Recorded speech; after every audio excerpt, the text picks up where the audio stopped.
Hi guys, so this is a review of Physio for mechanisms of memory, and this one is just a video made on the MOB's fillables. This one was made by Jacob Dougherty. Doing it this way just to save a little time, but I also found that just reading through this fillable wasn't super self-explanatory sometimes, so I figured I would just make a video in case it helps. I know it'll help myself in the future, but all right, so then types of memory, we have three main types, and then we have phases of memory, and we'll talk about length, but first is reflexive memory. This is memory that has an automatic or reflexive quality. It's perceptual or motor based.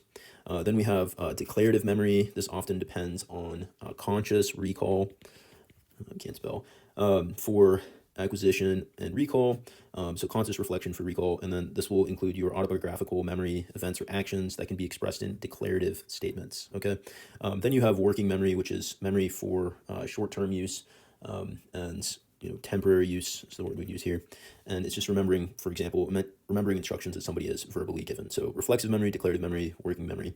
Then we have categorizing memory based on kind of length of duration. So we have long-term memory, which is permanent and not sensitive to disruption by electroconvulsive therapy or by hypothermia. And then we have short-term memory, which lasts a few hours at most. It's easily disrupted, especially by electroconvulsive therapy, and defects are known as retrograde amnesia. And then just a few words on this. I found this to be confusing in the lecture because he said disruption in short-term memory is known as retrograde amnesia. Okay, so in my head, I thought if you have an event occur, you forget the things that occur before it. That's retrograde amnesia. If you have an event occur and then you forget everything that occurs after that, that's anterograde amnesia. So let me argue for this being retrograde amnesia. We have had something already occur, right?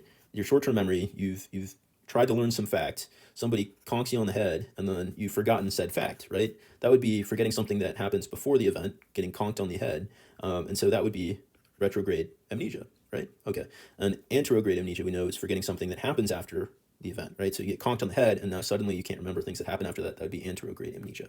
All right, so then we have the concept of consolidation. This is the process of converting memories from short-term into long-term.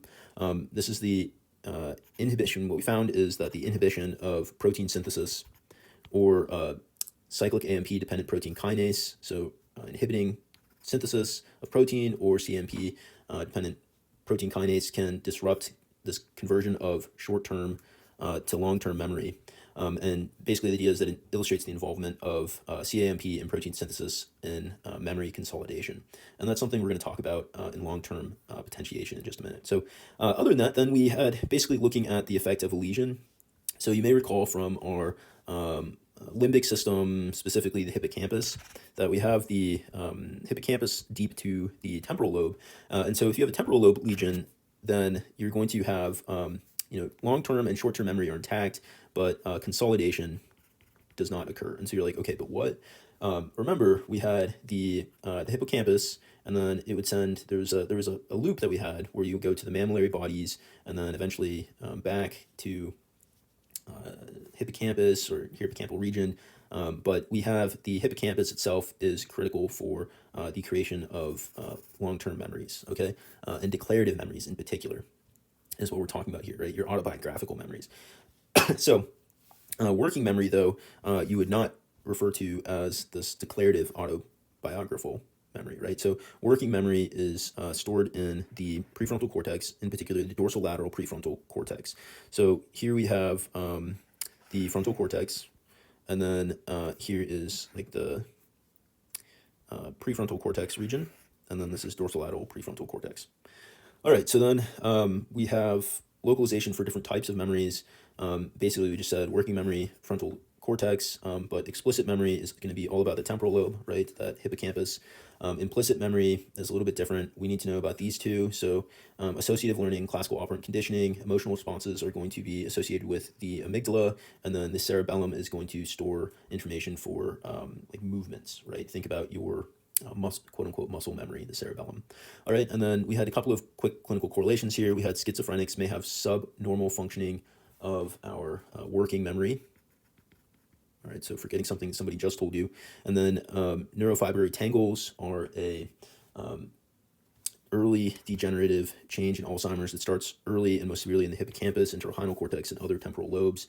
So not good, but you could say limbic system, hippocampus. We're going to have issues with declarative memory. It's just not good.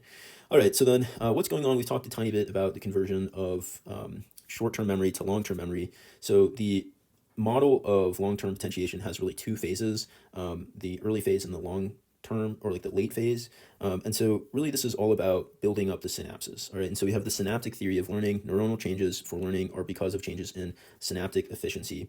In particular, what we're dealing with is, if this is like dealing with, say we're talking about declarative memory, we have the hippocampus deeply involved in this, right? And so the electrophysiological model is talking about our declarative memory. We have high frequency stimulation of these particular cells, Schaefer collaterals, which are in the hippocampus. It causes a lasting increase in postsynaptic potentials in the pyramidal cells, also in the hippocampus, the CA1 region of the hippocampus.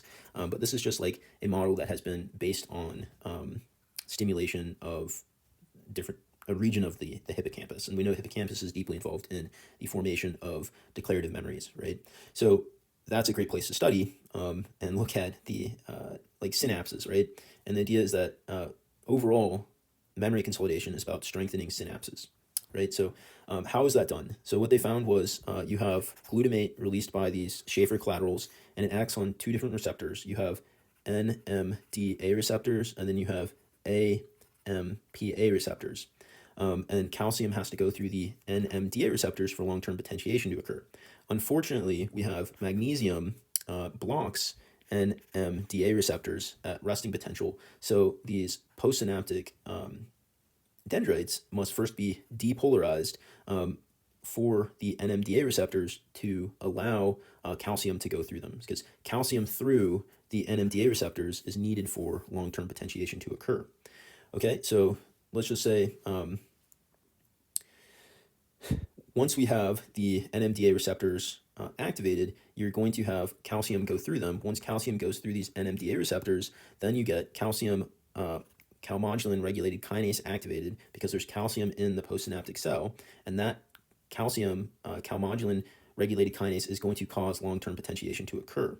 And in particular, it's going to do one of two things.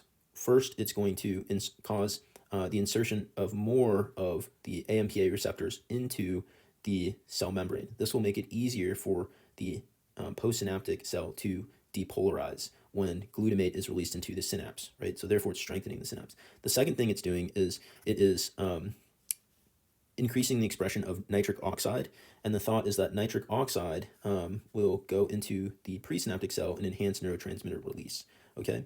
So before we move on to late phase long-term potentiation, let's just take a closer look at this guy, because this is early phase. So what's going on? We have our glutamate being released. Unfortunately, we have the presence of magnesium, so our NMDA receptor is in fact blocked because this guy is at resting potential. All right, but our glutamate is going to bind to our AMPA receptor, and once that happens, then you have ions coming through, not specifically calcium, but you are going to have depolarization. Now that our cell is depolarized, our NMDA receptor is now able to have calcium go through after glutamate has bound to it. All right, so first off, our AMPA receptor had to be depolarized, or had to be opened to depolarize the cell. Now that the cell's depolarized, the fact that magnesium is present doesn't matter anymore, and calcium can go through our NMDA receptor. Now that calcium is in our now calcium has gone through our NMDA receptor, you're going to have calcium calmodulin present, which is going to activate calcium calmodulin protein kinase, and this is going to help with the insertion of more more AMPA receptors, right? And so that's going to, more AMPA receptors means it's going to be easier to depolarize this this cell, and so you have strengthened the synapse, and now you have strengthened the connection. We have long-term potentiation. All right. The second thing that occurs is that this calcium calmodulin kinase is going to activate nitric oxide synthase, which is going to produce more cause the creation of more nitric oxide. That's going to go to the presynaptic cell and enhance neurotransmitter release. So you have not only the insertion of more AMPA receptors, but also more neurotransmitter release. So you have a stronger synapse overall. All right, so that's early phase long-term potentiation. Late phase long-term potentiation has to do with the production of more protein. So calmodulin is going to increase cyclic AMP. That leads to the depolarization of something called Krebs 1, that's going to cause an increase in specific proteins being synthesized and synthesis on our dendritic ribosomes. Okay, so long-term potentiation, you have your calmodulin in here as a result of calcium, and you're going to have your calcium calmodulin protein kinase, or regulated kinase is going to increase the amount of CAMP. This is going to phosphorylate CREB, which is going to upregulate the basically amount of protein, and therefore you have physical growth of the synapses. All right, then we're told about some clinical correlations. The idea was we have CREB deficient mice.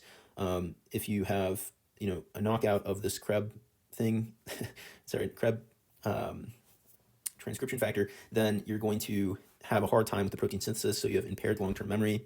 And then we had these aplasia. So aplasia, really quickly, aplasia is a type of snail. I think sea slug is technically what it is. And this inhibits reflexive memory training. And for reflexive memory, remember this is like the automatic implicit memory. And we found that cyclic AMP, calcium, CREB1, protein synthesis, nuclear regulation, regulation of the nucleus, protein synthesis, all play a role. And then in the flies, Drosophila, mutations to calmodulin-sensitive adenylin cyclase, CREB, okay, and just looking more at CREB, we had Rubinstein-Tabby syndrome caused by CREB-binding protein mutation, and we saw that, again, CREB is important for the production of protein synthesis for growing of these axons, and that would cause mental abnormalities, also skeletal abnormalities. All right, so that's it. Hopefully that was helpful, and good luck studying, guys. See you next time.